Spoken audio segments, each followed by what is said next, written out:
Hindi, iba yan. Sarado na sila sa dami ng extra, kaya.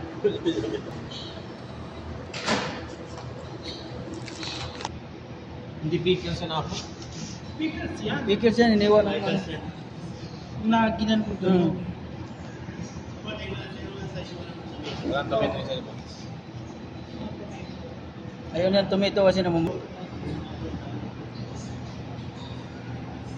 Kaya tingnan mo si Duray pag gumagawa siya ng pasabi sa may mga patatas.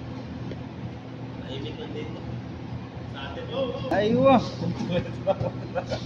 Ayun, magpalit tayo Sa burger ka. Spicy, wala spicy. dali, sorry. Ano, spicy din yung mga Kasi hayaan mo na. Ito na yan. Kalas. Kamatis. sa'yo. Sige na. Hindi, tama naman yan. Ang mali lang paglagay niya. Yan nga. Ang naintindihan naman niya.